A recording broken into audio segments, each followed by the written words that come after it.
Hi, my name is Jonathan Hicks. I'm at Aircon 2020, and today I'm joined by Mark.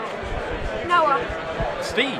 And we've just finished playing On the Underground, which is about building underground routes in London. There is an alternative map of Berlin, actually, on the other side of the board. But we were playing in London, and it's this one guy. It's all about this guy here, who I think we decided was called Clive, and he wants to travel around to the various stations. And on your go, you've got sort of two colours of track, so I was orange and red in this case, and he's going to go to particular stations depending on cards that come out.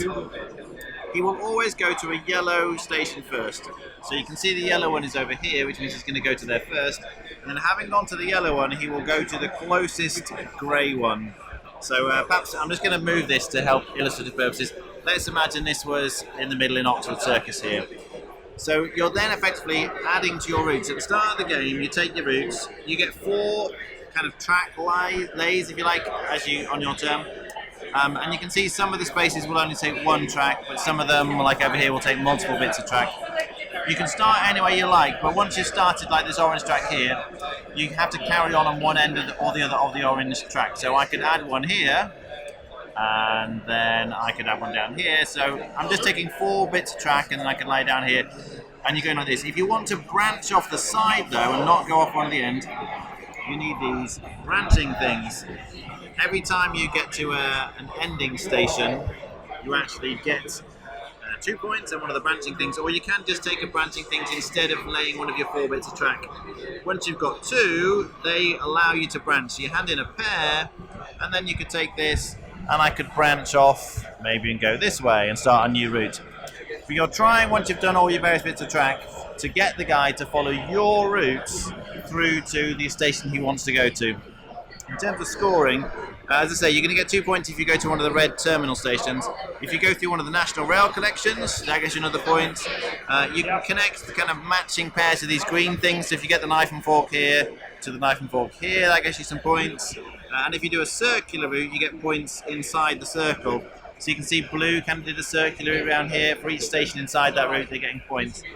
But then crucially, when he moves, you're getting a point, or each person gets a point if he uses their track. So he has to walk this bit here because there's only one, there's no one laid any track there. And then he can start taking the underground. So he's going to take pink first, it has to be pink.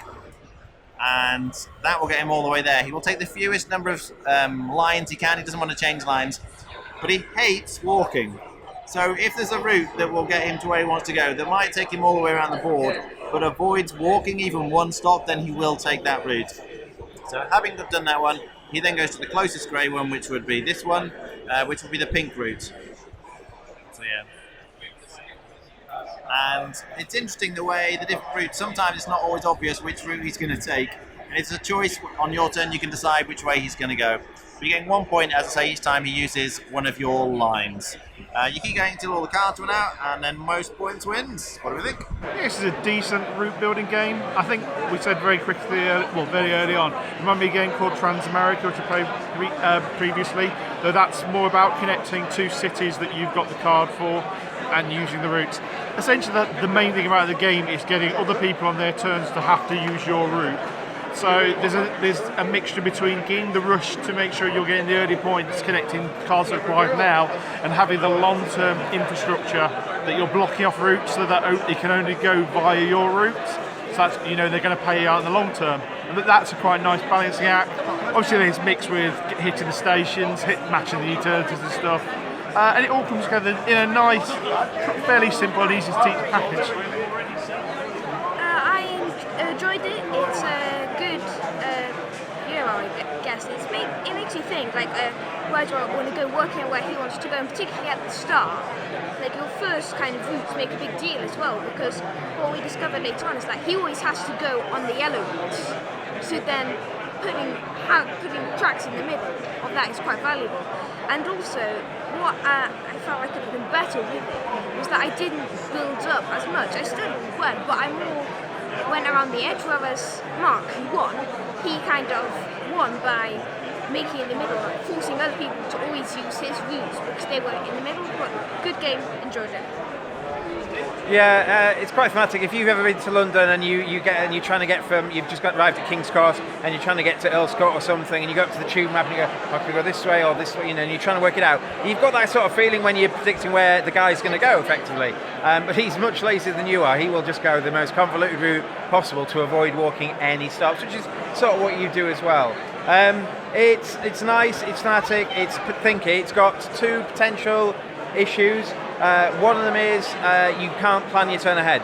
You're reliant on what cards are flipped over at the start of your turn as to what happens, and if one of those is yellow, it's forcing where the guy's going to go. Well, it's fine if you're just going like I did, and I tried to connect the green things together, and I tried to do the loops, and I got a lot of my points, not necessarily from the guy using my tracks, because my very first track wasn't put in a good place. Mark and Noah had much better scoring tracks than I did, so I tried to do something else. But if you're trying to score a lot of your points by moving the guy, you can't kind of plan your turn ahead. So if you've got someone who kind of overthinks things or takes a while to process information, it might be a bit slow. And the other thing is, when it's your turn, you can dictate which route he goes if you've got a choice. So you're always going to give the points to the people in last, which means it's very hard to kind of scoot away, and it's got that catch-up mechanism that's always going to be there. Like a couple of times early in the game, people say, Steve might win, so I'm not going to give the point to Steve. Well, that's fine, but maybe you get a lot of the game we were bunched up together, so it came down to potentially who got those 3 points from the people deciding Jonathan should get it, not Noah, because whatever.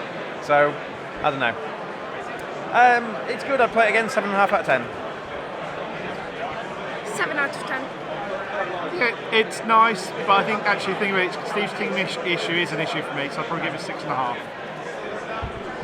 Yeah, I think the comments are valid. It does remind me very much of Chance America. I played that a lot over the years, and it can kind of feel as if it doesn't really matter where you go to a certain extent. Everyone seems to end up with very similar scores by the end. But actually, the more you play it, you realise there are key moments where if you go in the right place strategically, it will make a difference. But it doesn't make much of a difference. So you're kind of eking out the few points where you can. But yeah, strategically building those routes early, planning ahead does make a difference. So it's a nice game. Route building, I think, is much of a muchness really, but it's a nice kind of family way. It's not too thinky. You do really need one person though who can think through the various routes that the guy's going to take. Sometimes that's not immediately obvious, but as long as you've got one person who can do that, this will work very well with a family, I think. So yeah, it's a very solid game. I'll be on a 7 out of 10. Alright, thanks for watching. That was On the Underground.